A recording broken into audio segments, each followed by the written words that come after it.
Assalamualaikum warahmatullahi wabarakatuh. Bapak dan Ibu, Sobat Pelatihan, salam sejahtera, semoga semua dalam keadaan sehat.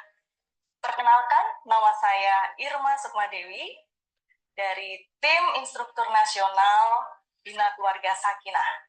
Nah, saya akan membersamai Sobat Pelatihan dalam materi psikologi keluarga. Baik, Sobat Pelatihan sudah siap semua? Mari kita lanjutkan materi kita, psikologi keluarga, yang merupakan salah satu materi wajib dalam bimbingan perkawinan untuk calon pengantin. Sebagai gambaran umum dalam materi psikologi keluarga kita, secara umum akan mengeksplorasi kehidupan perkawinan, sehingga peserta akan memahami tantangan dalam dinamika perkawinan. Selanjutnya juga akan belajar komponen penting dalam kehidupan perkawinan. Nanti akan belajar mengenai tahap dalam hubungan perkawinan, belajar tentang segitiga cinta atau komponen perkawinan. Sekaligus juga nanti akan belajar mengenai sikap penghancur dan pembangun dalam hubungan. Nah, Bapak dan Ibu pasti punya rekening tabungan kan?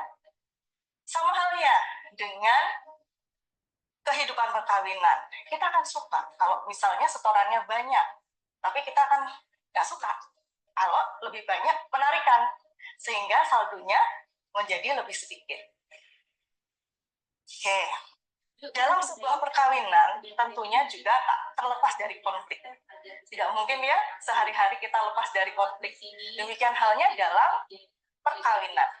Nah, konflik sebagai bumbu perkawinan tentunya dibutuhkan, karena memang manusia tidak lepas dari konflik. Hanya saja kita perlu mengelola konflik sehingga tidak berkepanjangan dan berujung tidak baik.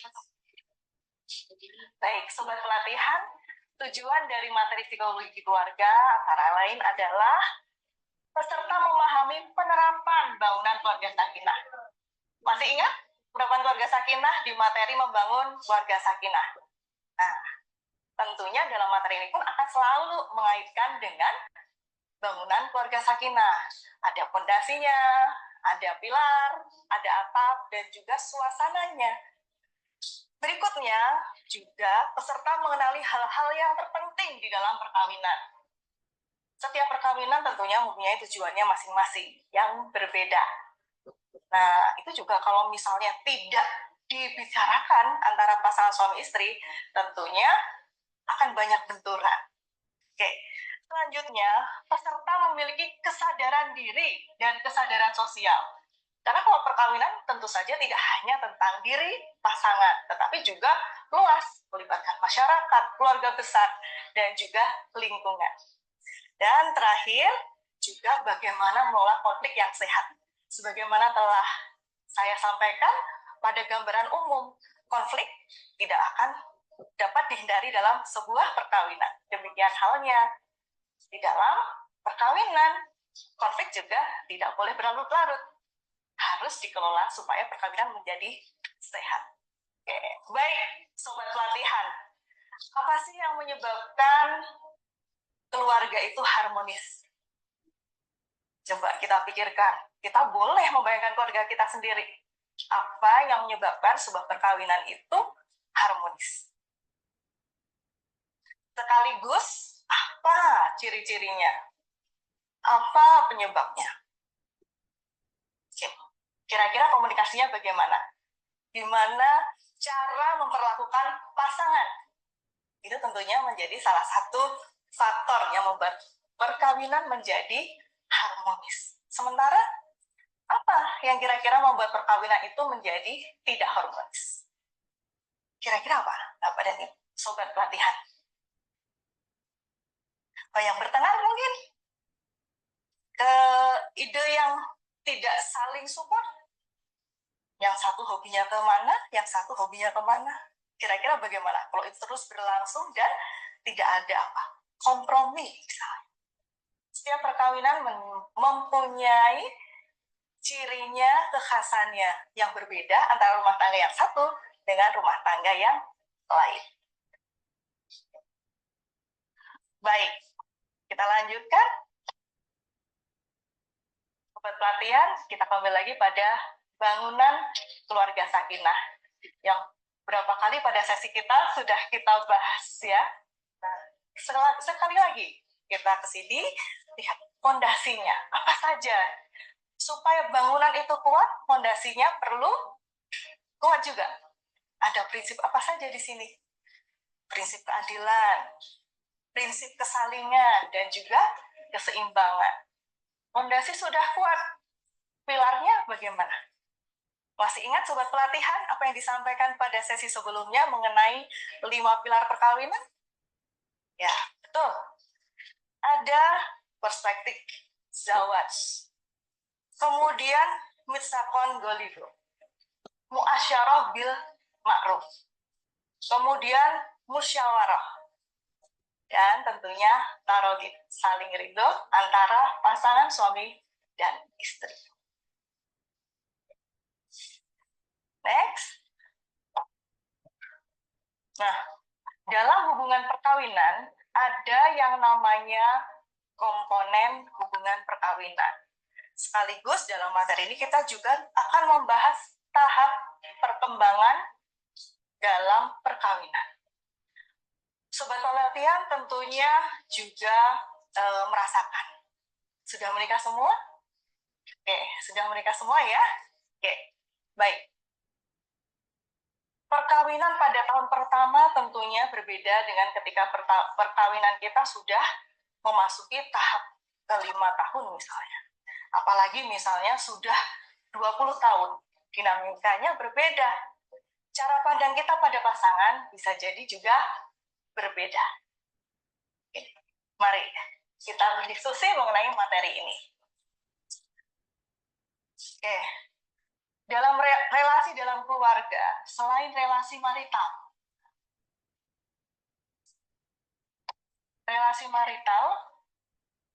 yaitu relasi antara suami dan istri. Tapi tidak hanya ini saja ternyata. Relasi dalam perkawinan itu ada relasi parental.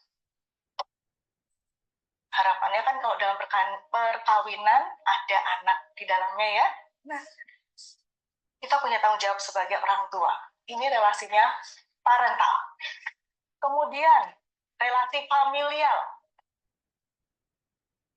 Tidak mungkin kita menghindar dari kewajiban atau pertemuan-pertemuan barangkali dengan keluarga besar. Ini familial. Ada kakek, nenek, paman, bibi, sepupu, adik, kakak. Ini relasi familial. Berikutnya, relasi sosial. Siapa yang kita andalkan di dekat kita? Jika bukan, masyarakat di sekitar kita, tetangga misalnya. Nah, relasi sosial ini juga tidak bisa kita hindari. Tidak mungkin kita sama sekali, saya bisa sendiri. Misalnya. Itu akan hampir tidak mungkin ketika dalam sebuah perkawinan. Nah, apalagi relasi ekologis, ini lebih luas lagi. Berkaitan dengan lingkungan, dengan misalnya apa? Terkait dengan bencana alam mungkin di sekitar kita, bisa jadi karena kecerobohan kita. Nah, ini semua saling berkaitan di dalam relasi keluarga. Segitiga cinta. Ada 3 komponen dalam segitiga cinta. Komitmen, gairah, dan kedekatan emosi. Yang pertama tentunya adalah komitmen. Yaitu bagaimana suami istri memandang sebuah perkawinan ini sebagai ikatan yang kokoh. Ini ada di dalam Quran Surat An-Nisa ayat 21 tentang mitsakon golido. Selanjutnya adalah kedekatan emosi. Kedekatan emosi ini muncul dalam bentuk rasa kasih sayang, mawadah, dan rohmah di antara pasangan suami istri. Terbayang ya, suami istri dalam ikatan perkawinan, namun tidak ada kedekatan emosi ini. Yang ada suasananya bagaimana? Tentunya rumah tangga menjadi tidak membuat nyaman, barangkali tidak betah di rumah, karena tidak adanya kedekatan emosi. Barangkali di awal-awal itu masih bisa ditolerir, tetapi ketika perkawinan semakin berjalan, ini bisa jadi menjadikan tidak nyaman hubungannya. Baik. Nah ini, pasangan sebagai pasangan jiwa, tempat berbagi kehidupan. Menjadikan pasangan sebagai sahabat memungkinkan? Tentu saja itu yang kita harapkan dalam perkawinan ya. Tapi bagaimana kalau tidak ada komitmen? Nanti kita akan diskusikan lebih lanjut. Selanjutnya adalah gairah. Apa sih yang membedakan yang sudah menikah dengan yang tidak menikah?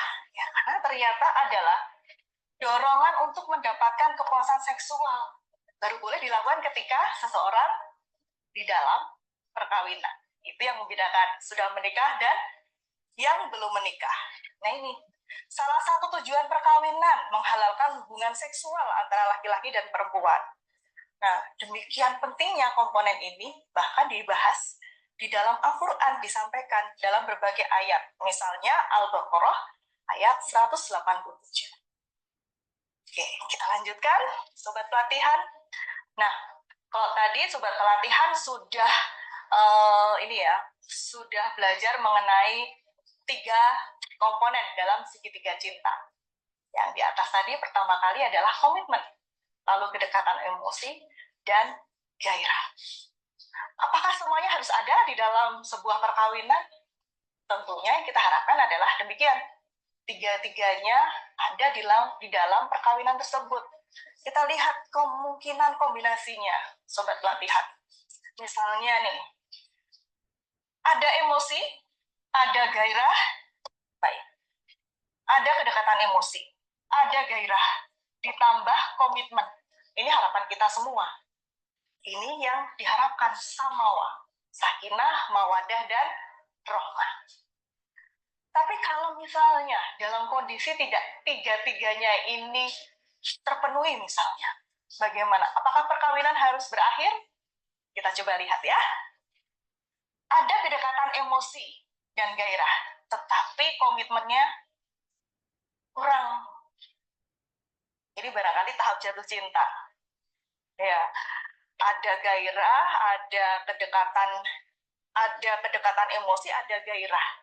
Tapi agak kurang bertanggung jawab, barangkali seperti itu ya. Nah ini biasanya pada tahap jatuh cinta. Rentan? Bisa jadi rentan. Baik, berikutnya. Ada gairah dan komitmen, tapi kurang kedekatan emosi. Ini kira-kira suasana perkawinannya seperti apa? Barangkali akan sering terjadi pertengkaran ya, tidak tentram. Nah, selanjutnya ada komitmen dan kedekatan emosi tapi kurang gairah. Kira-kira bayangan kita seperti apa? Mungkin jadi adem, hampa. Bisa jadi demikian. Karena tadi kita lihat bahwa gairah merupakan salah satu komponen yang juga penting di dalam perkawinan. Ada gairah, tapi komitmen dan kedekatan emosinya ini kurang terbangun. Sobat Pelatihan terbayang nggak situasi ini nih yang kena? Hanya gairah saja yang membuat perkawinan itu berlangsung.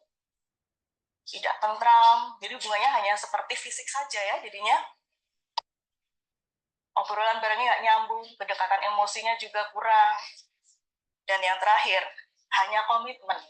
Sementara gairah dan kedekatan emosinya tidak terbangun.